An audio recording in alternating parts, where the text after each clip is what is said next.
Welcome back बच्चों। आज हम लोग जो 12th के सिलेबस के डिस्कशन चल रहा था, लास्ट टर्न पे हम लोगों ने प्रिज्म की बात की थी और प्रिज्म में डेविएशन डिस्कस किया था, डेविएशन के डिफरेंट फॉर्मूले और उस पर न्यूमेरिकल्स कैसे आपको अप्लाई करना है। थोड़ा सा आगे बढ़ते हैं और प्रिज्म में एक चीज़ और मैंने शुरू में बात की थी कि प्रिज्म में दो फिनोमेनाज होते हैं, डेविएशन और डिस्पर्जन। डेविएशन हम लोग डिस्कस कर चुके थे, डिस्पर्जन रह गया था। अब डिस्पर्जन की बात करेंगे। डिस्पर्जन बेसिकली मैंने बता दिया था कि अगर कोई प्रिज्म है, जब उस पर आप व्हाइट लाइट इंसिडेंट कराते हैं तो वो अपने कंस्टिट्यूएंट कलर्स में स्प्रेड हो जाएगा। ठीक, मींस स्पेक्ट्रम दिखाई देगा। नॉर्मली देखा होगा आपने कि प्रिज्म पे जब लाइट इंसिडेंट होता है तो अलग अलग कलर्स है ना, स्पेक्ट्रम, ठीक है, दिखने लगता है। तो जब व्हाइट लाइट अपने कंस्टिट्यूएंट कलर्स में स्प्रेड हो जाएगा तो इस फिनोमेना को हम लोग डिस्पर्जन बोलने वाले हैं। ठीक, तो डिस्पर्जन की बात कर रहे हैं।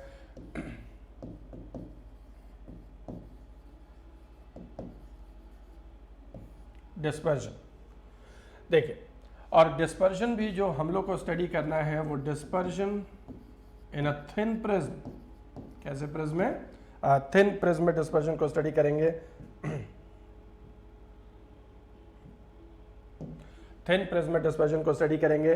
ठीक, थिन प्रिज्म याद है कि उसमें डेविएशन का फॉर्मूला बताया था कि थिन प्रिज्म में जो डेविएशन होता है μ-1 इंटू ए। ठीक है, ये थिन प्रिज्म में डेविएशन के लिए एक्सप्रेशन था। ठीक है, μ-1 इंटू ए। ठीक है, थिन प्रिज्म ये बताया था प्रिज्म का एंगल अगर बहुत कम है, पतला प्रिज्म है, तो μ-1 इंटू ए डेविएशन होगा। तो हमें जो डिस्पर्जन स्टडी करना है वो सिर्फ थिन प्रिज्म के लिए स्टडी करना है और थिक प्रिज्म के लिए नहीं करना है। तो जो भी रिजल्ट्स हम लिखेंगे वो थिन प्रिज्म के लिए। तो देखिए होता क्या है कि कैसे व्हाइट लाइट अपने कंस्टिट्यूएंट कलर्स में स्प्रेड हो जाता है। इस बात को समझने के लिए इसका जो एक्सप्लेनेशन है, इस बात का जो जस्टिफिकेशन है, वो हमको मिलता है कॉशीज फार्मूले से। ठीक है, कॉशीज फार्मूला क्या कहता है?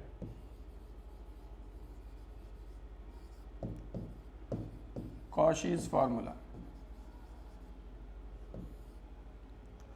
कॉशीज फार्मूला ये कि किसी मीडियम का जो रिफ्रैक्टिव इंडेक्स होता है ये लाइट के वेवलेंथ पे डिपेंड करता है। ये कॉशीज फार्मूला है।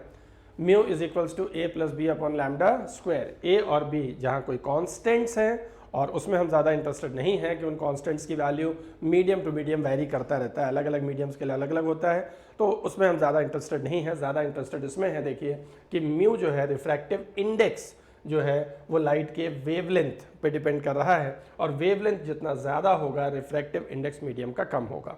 ठीक, इसका मतलब कि किसी मीडियम का जो रिफ्रैक्टिव इंडेक्स है, रिफ्रैक्टिव इंडेक्स ज़रूर आप रिकॉल कर पा रहे हैं, एब्सोल्यूट रिफ्रैक्टिव इंडेक्स बताया था कि किसी मीडियम का जो रिफ्रैक्टिव इंडेक्स है वो c/v, velocity of light in vacuum upon velocity of light in that medium, ये डिस्कस हुआ था। ठीक, तो जो रिफ्रैक्टिव इंडेक्स है वो मीडियम पे डिपेंड तो करता ही है, लेकिन साथ में लाइट के वेवलेंथ पे भी डिपेंड करता है। ठीक है, जैसे इससे पहले हम लोगों ने ये बात की थी कि अगर ग्लास है तो नॉर्मली ग्लास का रिफ्रैक्टिव इंडेक्स हम लोग 1.5 ले लेते हैं लेकिन हर कलर के लिए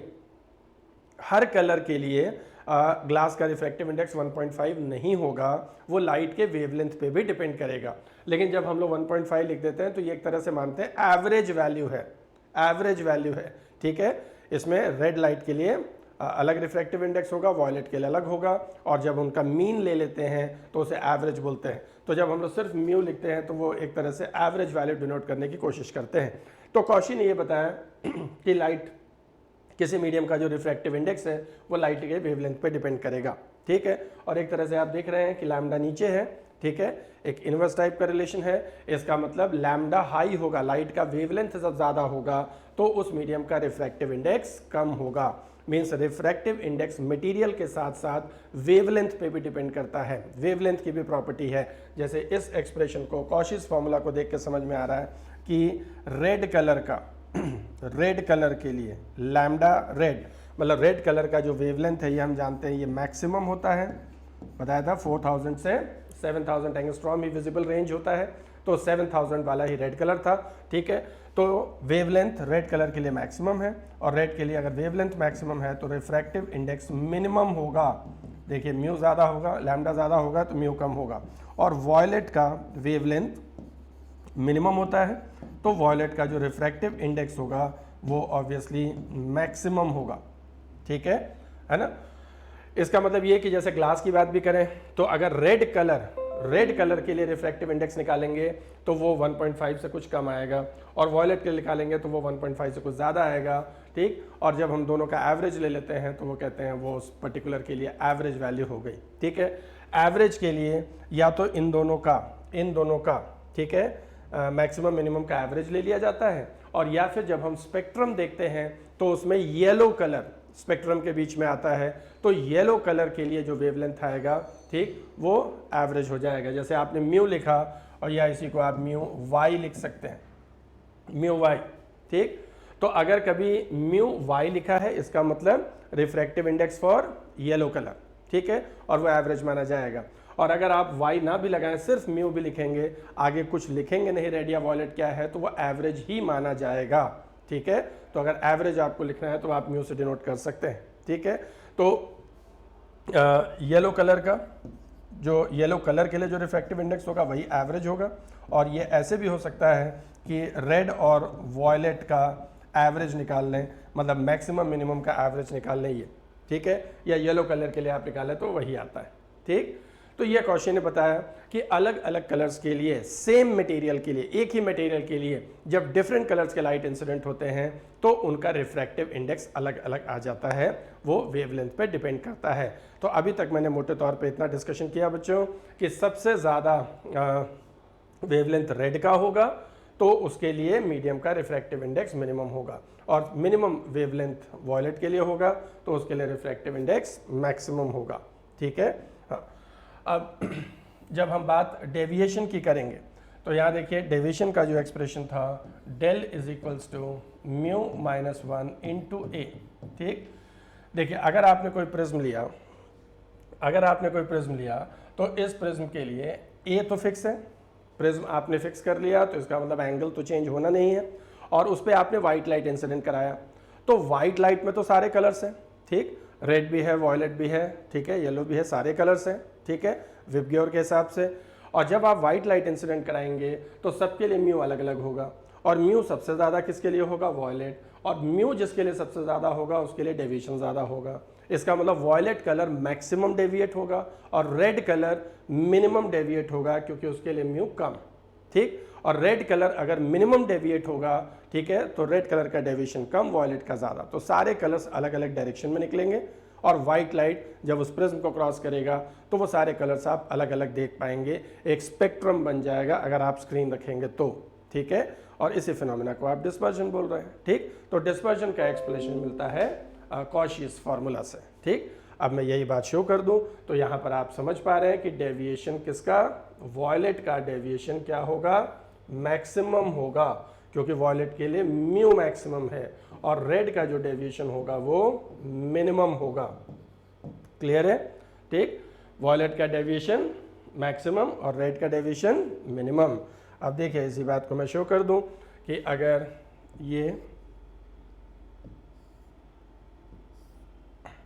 ये प्रिज्म है और यहाँ से आपने इस पे वाइट लाइट इंसिडेंट कराया, वाइट लाइट, ठीक, और ये एंगल ऑफ द प्रिज्म जो भी है, ठीक है। अब ये जो म्यू होगा सारे कलर्स के लिए डिफरेंट होगा, तो कलर्स यहीं से सेपरेट होने लगेंगे, और जब आप स्नेल्स लॉ भी लगाएंगे तो देखिए वाइट लाइट आ रहा है तो एंगल ऑफ इंसिडेंस सबके लिए सेम होगा, लेकिन जब आप स्नेल्स लगाएंगे तो म्यू बदल जा रहा है, और म्यू बदल जा रहा है तो obviously angle of refraction change होगा। तो यहाँ से ये कलर्स अलग अलग डायरेक्शन में जाएंगे ऐसे, ठीक है, एक इधर इधर और ये, ठीक। और यहाँ पर मान लीजिए मैंने एक स्क्रीन लगा दिया, ठीक है।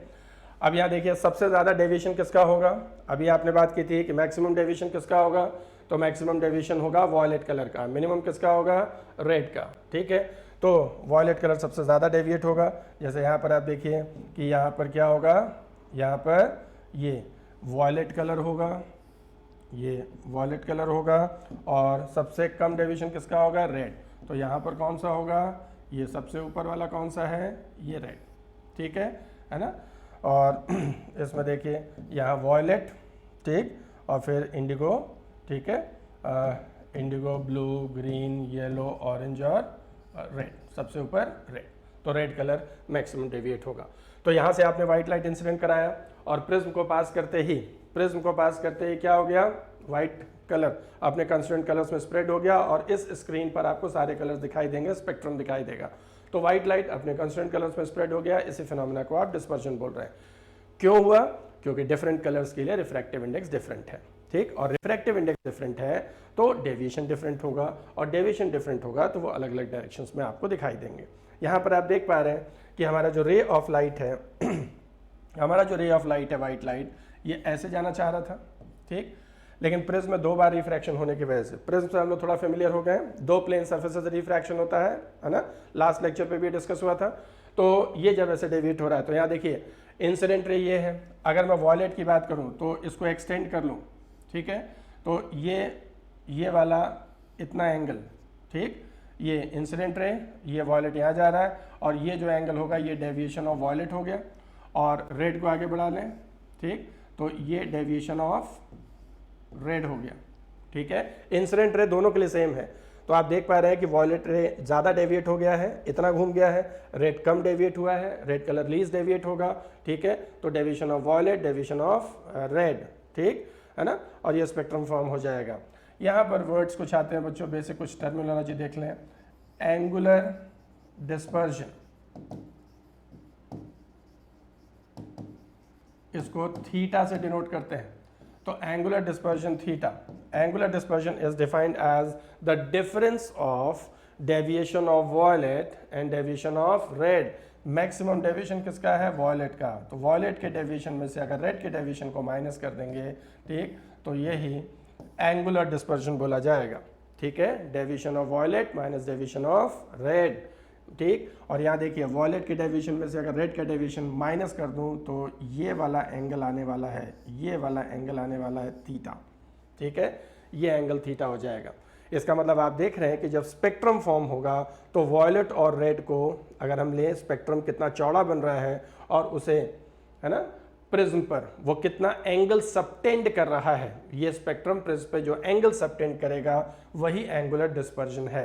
दैट मीन्स एंगुलर डिस्पर्जन अगर ज़्यादा है, एंगुलर डिस्पर्जन अगर ज़्यादा है तो इसका मतलब ब्रॉड स्पेक्ट्रम बनेगा, चौड़ा बनेगा स्पेक्ट्रम, और एंगुलर डिस्पर्जन अगर कम है तो नैरो स्पेक्ट्रम बनेगा, पतला स्पेक्ट्रम बनेगा। तो एक तरह से ये मेजरमेंट है, एंगुलर डिस्पर्जन ज़्यादा होगा मतलब कलर ज़्यादा सेपरेट होंगे, ब्रॉड स्पेक्ट्रम बनेगा, और एंगुलर डिस्पर्जन कम है तो नैरो स्पेक्ट्रम बनेगा, है ना, स्पेक्ट्रम पतला होगा, ठीक। इसी को आप ऐसे भी लिख सकते हैं, डेविएशन ऑफ वॉयलेट, वॉयलेट का डेविएशन का मतलब mu we minus 1 into A और माइनस, ठीक। देखिए पतले प्रिज्म की बात हो रही है तो डेविएशन का फॉर्मूला वही वेल नोन फॉर्मूला हमने थिन प्रिज्म का यूज़ किया, म्यू माइनस 1 इंटू ए, लेकिन म्यू किसका लिया? वॉयलेट का। और डेविएशन ऑफ रेड का मतलब फिर वही फॉर्मूला, लेकिन mu r minus 1 into a दोनों के लिए सेम होगा, ठीक। वॉयलेट कलर के refractive index mu v, red के लिए म्यू आर, और इस थीटा को आप लिख सकते हैं mu we minus mu are into A, ठीक है, ये एंगुलर डिस्पर्जन, ठीक, ये एंगुलर डिस्पर्जन। देखिए एंगुलर डिस्पर्जन क्या है, रिफ्रैक्टिव इंडिसेस पे भी डिपेंड कर रहा है और एंगल ऑफ द प्रिज्म पे भी डिपेंड कर रहा है, ठीक है।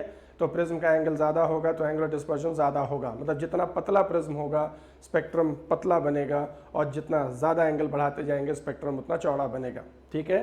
तो mu we minus mu are into A, ठीक, एंगुलर डिस्पर्जन। अगले टर्म पे आते हैं, अगला है डिस्पर्सिव पावर।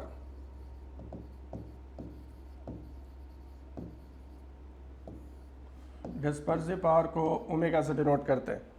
डिस्पर्सिव पावर क्या है? Dispersive power is defined as the ratio of angular dispersion, ये जो एंगुलर डिस्पर्जन आपने डिफाइन किया था, ratio of angular dispersion and mean deviation, angular dispersion and mean deviation. Dispersive power को omega से denote करेंगे, और ये रेशियो है एंगुलर डिस्पर्जन का और एंगुलर डिस्पर्जन का और मीन डेविएशन का। डेफिनेशन पूछी जाती है तो यही बताना है, ratio of angular dispersion and mean deviation, ठीक। एंगुलर डिस्पर्जन मीन डेविएशन के रेशियो को ही डिस्पर्सिव पावर बोलेंगे, ठीक।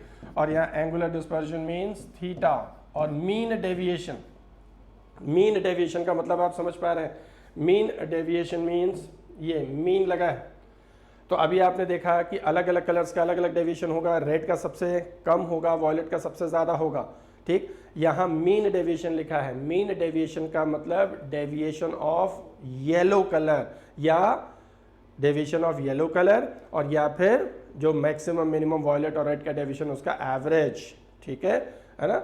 और येलो चूंकि स्पेक्ट्रम के बीच में आता है तो येलो कलर के लिए जो रिफ्रैक्टिव इंडेक्स या डेविएशन होता है वही मीन डेविएशन माना जाता है। तो आप ऐसे लिख सकते हैं, देखिए एंगुलर डिस्पर्जन का मतलब क्या था, अभी डिफाइन किया था, deviation of violet minus deviation of red, और मीन डेविएशन का मतलब सिर्फ डेल लिख लीजिए, और ये अगर डेल वाई भी लिख दें तो कोई प्रॉब्लम नहीं है, ठीक। अगर आप सिर्फ डेल भी लिखते हैं, आगे नहीं लिखते कुछ, सिर्फ डेल लिखते हैं, तो सिर्फ डेल लिखा है तो वो मीन डेविएशन ही माना जाएगा, और डेल वाई लिख दिया तो भी अंडरस्टूड है कि वाई स्पेक्ट्रम के बीच में आता है तो वो मीन डेविएशन हुआ, ठीक है ना। तो deviation of violet minus deviation of red upon deviation of yellow colour या मीन डेविएशन, ठीक। इसी को आप ऐसे भी लिख सकते हैं, deviation of violet minus deviation of red का मतलब mu we minus mu are into A, mu we minus mu are into A, ये रहा ये वाला mu we minus mu are into A, ठीक। और नीचे डेविएशन मीन डेविएशन, तो ये mu minus 1 into A.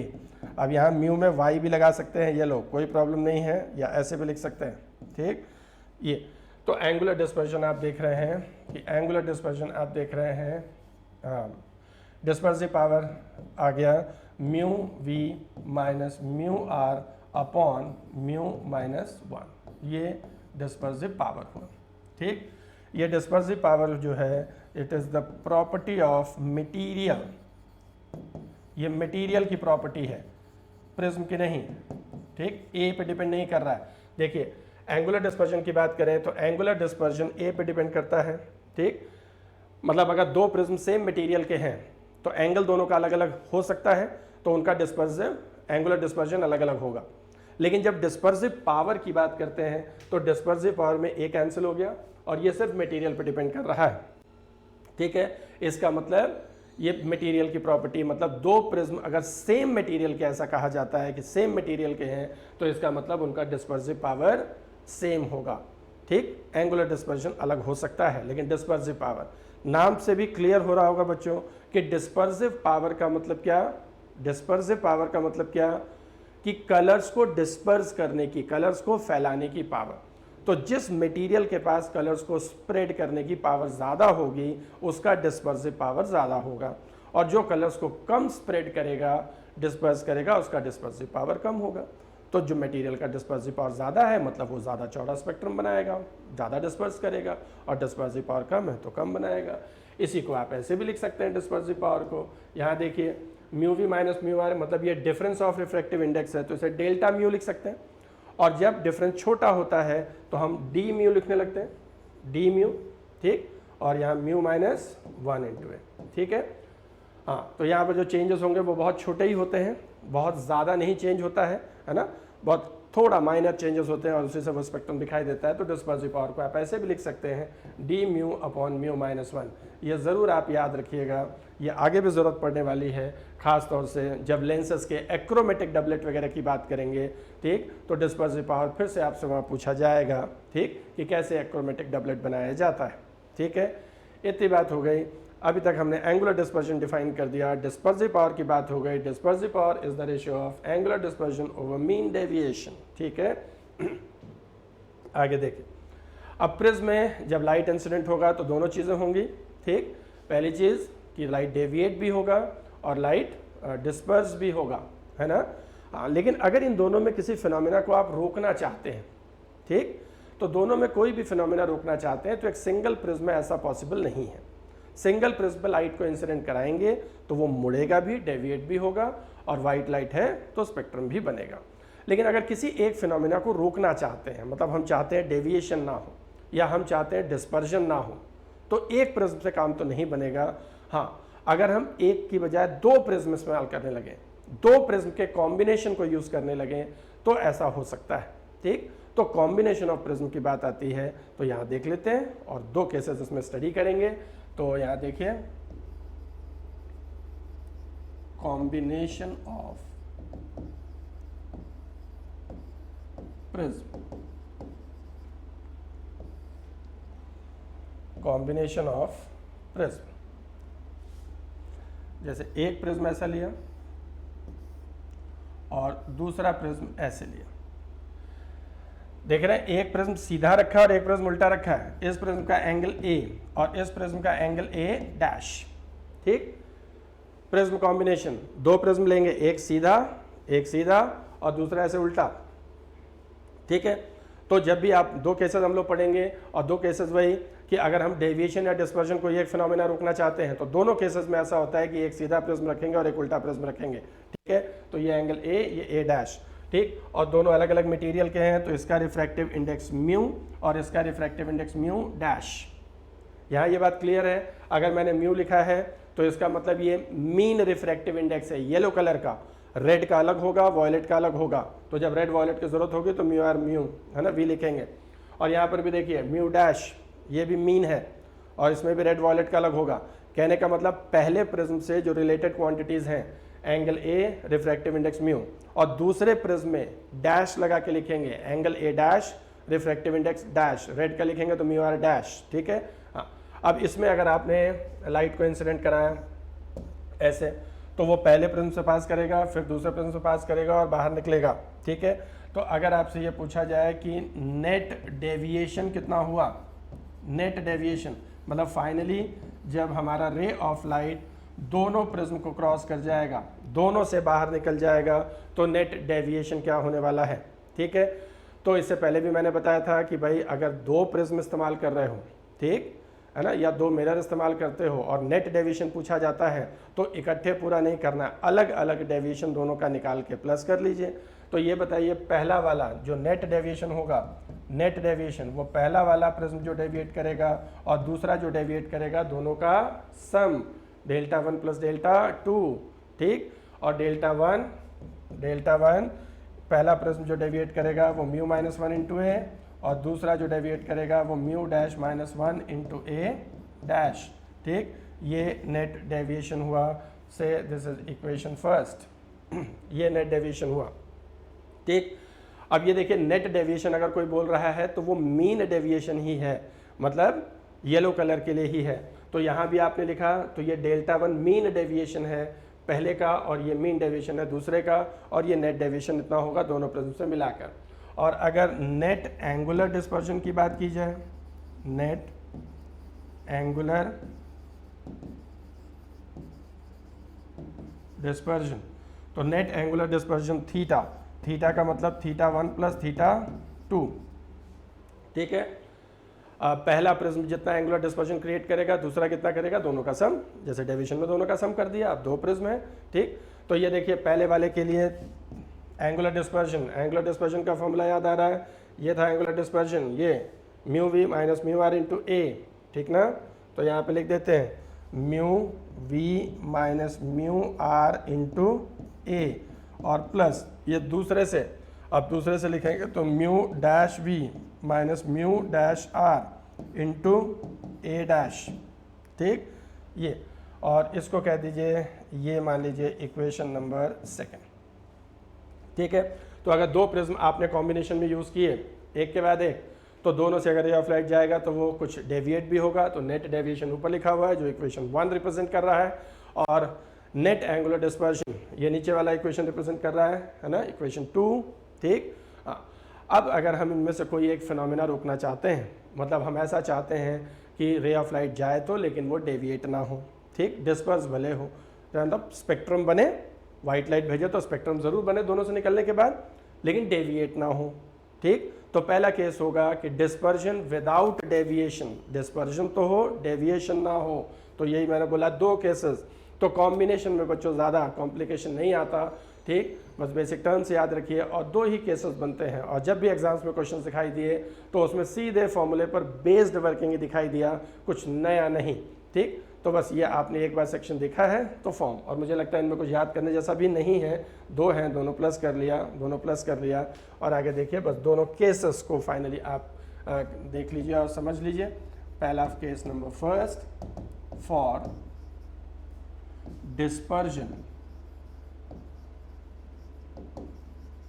For dispersion without deviation,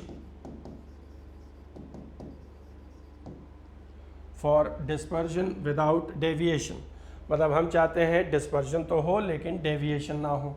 तो ये ऑब्वियसली कॉम्बिनेशन की बात हो रही है दो प्रिज्म में, तो अगर दो प्रिज्म में डेविएशन नहीं होगा तो नेट डेविएशन 0। तो देखिए जो नहीं होना है, डेविएशन नहीं होना है, तो इसका मतलब क्या होगा, और ऐसे कॉम्बिनेशन को ही जिसमें डेविएशन नहीं होता, इसी को डायरेक्ट विजन डबलेट भी बोला जाता है। Direct vision doublet, direct vision doublet. Direct vision clear ही हो गया कि अगर कोई प्रिज्म में रे ऑफ लाइट गया और बिल्कुल सीधा ही निकल गया तो हम कहेंगे उसको उसी डायरेक्शन से डायरेक्टली व्यू कर सकते हैं, तो इसलिए उसको डायरेक्ट विजन डबलेट बोला जाता है। तो अगर आप एक डायरेक्ट विजन डबलेट बनाना चाहते हैं, ठीक, मतलब डायरेक्ट विजन डबलेट का मतलब डिस्पर्जन हो लेकिन डेविएशन नहीं, और डेविएशन नहीं है इसका मतलब नेट डेविएशन 0 हो जाना चाहिए, ठीक। और नेट डेविएशन 0 हो जाने का मतलब क्या हो गया, है ना, दोनों प्रिज्म से मिलाकर डेविएशन 0 हो जाए। और यहाँ देखिए दोनों प्रिज्म से मिलाकर डेविएशन ये है ना, ये वाला फॉर्मूला है, तो ये 0 हो जाए तो बस सीधा इसी फॉर्मूले को 0 कर दीजिए।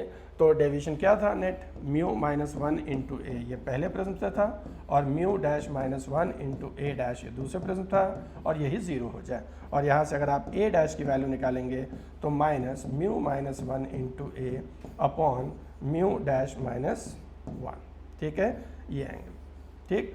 और मैंने बोला इस पर जो भी न्यूमेरिकल दिखता है वो सीधे फॉर्मूले पे बेस, तो बस यही रिजल्ट है बच्चों, और इसी पे सीधा क्वेश्चन दिखता है। तो मेरे ख्याल से कुछ रटने जैसा है नहीं, ठीक। डेविएशन 0 है तो डेविएशन 0 है, तो आप इस डेविएशन को आप 0 करेंगे, ठीक है। Mu minus 1 into A, mu dash minus 1 into A dash, बस ये याद रखना है, ठीक। और म्यू माइनस 1 इंटू ए ये तो नॉर्मली डेविएशन में आपने देखा ही था 3 प्रिज्म के लिए ये। और यहाँ पे देखिए अब क्वेश्चन सीधा ऐसे ही पूछा जाता है कि भाई एक प्रिज्म का कॉम्बिनेशन है, ठीक, उसमें डेविएशन नहीं हो रहा है, तो पहले प्रिज्म का एंगल 3 डिग्री है, उसका रिफ्रैक्टिव इंडेक्स म्यू कुछ बता दिया कि 1.51 है, और दूसरा जो प्रिज्म है उसका रिफ्रैक्टिव इंडेक्स बता दिया म्यू डैश, तो बताइए उसका एंगल कितना होगा ताकि डेविएशन ना हो, डिस्पर्जन हो, या डायरेक्ट विजन डबलेट बन जाए। तो देखिए ए गिवन होगा, म्यू गिवन है, म्यू डैश गिवन है, पुट कर देना है, सॉल्व कर लेना है।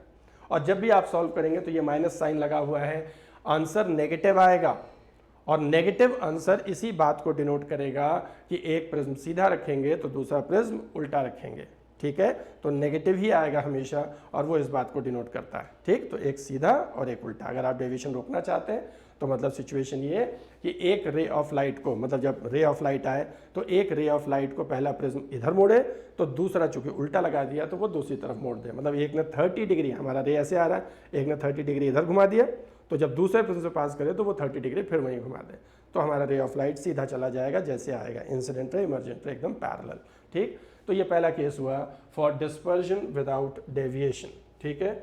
नेक्स्ट केस 2, मैंने बताया 2 ही केसेस बनने हैं, ठीक। दूसरा case for deviation, deviation without dispersion,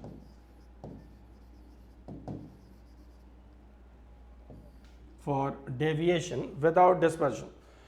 अब सेकंड केस अगर आपसे ये कहा जाता है कि डेविएशन तो चाहिए लेकिन डिस्पर्जन ना हो, डिस्पर्जन नहीं होगा मतलब लाइट अपने कंस्टिट्यूएंट कलर्स में स्प्रेड नहीं करेगा, ठीक। इसका मतलब व्हाइट लाइट जब इंसिडेंट कराएं तो दोनों प्रिज्म को क्रॉस करने के बाद व्हाइट लाइट ही इमर्ज कर जाए, ठीक। तो व्हाइट लाइट इंसिडेंट कराएं और व्हाइट ही इमर्ज कर गया, ठीक है, तो हम ये कहेंगे भाई कलर सेपरेट नहीं हुआ, इसका मतलब कोई डिस्पर्जन नहीं हुआ, ठीक। और ऐसे कॉम्बिनेशन को एक्रोमेटिक डबलेट बोलते हैं,